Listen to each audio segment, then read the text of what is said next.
I'm with Darcy Tucker, former Kamloops Blazer in the Western Hockey League from 1991 to 95, and he's with us this weekend here in Anaheim at the WHL US Prospects Camp. Darcy, so you played in the league and had some great success in the league. You won 3 Memorial Cups with Kamloops. Maybe a quick story from one of the Memorial Cups. What one of the more memorable ones along the way? I think the most memorable one for me would have been when we played in Laval in, I guess it would have been '94. We had a really good team that year, but we weren't expected to win the Memorial Cup, and ended up winning it in right outside of Montreal, who I was drafted by at that time. So that's probably the most memorable one for me. We were up early in the game, and we're up 4-1 in the third period, and Laval came back and made it 4-3. And I remember Don Hay calling a timeout, and it was so loud in the building that we went back in the back corridor and had our meeting, and it was an interesting way to call a timeout and take the team right off the bench and go back in the back corridor, but that's a very fond memory for me. Excellent, excellent. And those Blazer teams, obviously some very strong teams and some very good coaches along the way as well. Is there maybe one or two players in particular that you played with in the WHL and also played against that always kind of stick with you?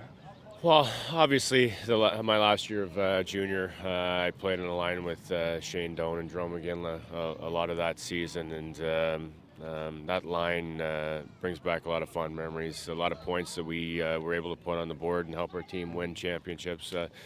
Those two players are obviously fond memories for me and guys that I played with. You know what, Don Hay as a coach was phenomenal for us. We were lucky enough to have a good mentor and a father figure for us to lean on and teach us the ropes and bring us along as players, and that gave us the opportunity to become good pros. Excellent. You were drafted by the Montreal Canadiens and started your NHL career shortly after that. Maybe talk quickly about your start in the NHL and what that was first like, and then your journey on to the Maple Leafs from there.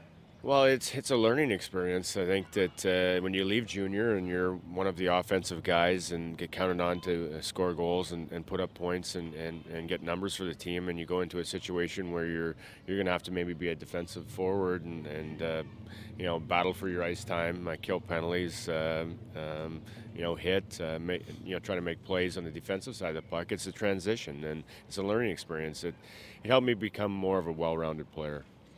You're probably best known for your years in Toronto and a lot of the great playoff series and those great teams that you had there. Is there maybe one year, one playoff series in particular that'll always stick with you? And as well, any old WHL guys that you would have crossed paths with and really battled with hard in those playoffs? Well, over the years playing for the Leafs, we did have some pretty good playoff runs. Obviously, the one that comes to mind was the very physical series that we had with the Islanders, where there's a lot of good hits and open ice hits and battles along the boards. It went 7 games, and anytime the fans can have the experience to watch a 7-game series where there's that much physicality, I think that it was enjoyable for them. As for players, I always run into guys, or did when I was playing, that I crossed paths with in the WHL. We got a lot of fond memories of winning those Memorial Cups. So mostly for me, it was about my teammates. The Shane Doans, the Jerome McGinleys, Jason Strudwick, guys like that. We always seemed to say hello when we crossed paths, but once the game started, there was no friends out there. Excellent. So now you're recently retired and you're now a certified agent with Turning Point Sports Management. So maybe talk about how you got your start in that and where you see that going in the next few years.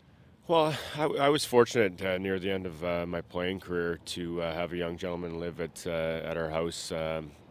He moved in with us, an 18-year-old boy, Ryan O'Reilly, and the mentorship part of it for me was very intriguing to help these young guys learn the ropes and try to find their way.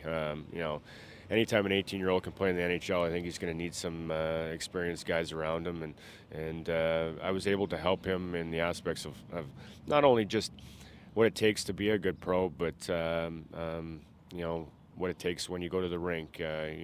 Be on time for the plane, what to eat, not to get too tired, get your sleep, get your rest, stuff like that. So that was very intriguing for me, and then joining with my longtime agent, Carlos Sosa, and forming Turning Point, it was just a natural progression for us. Excellent. Well, thank you for catching up with us here in Anaheim, and appreciate crossing paths along the way. Darcy Tucker, former Kamloops Blazer.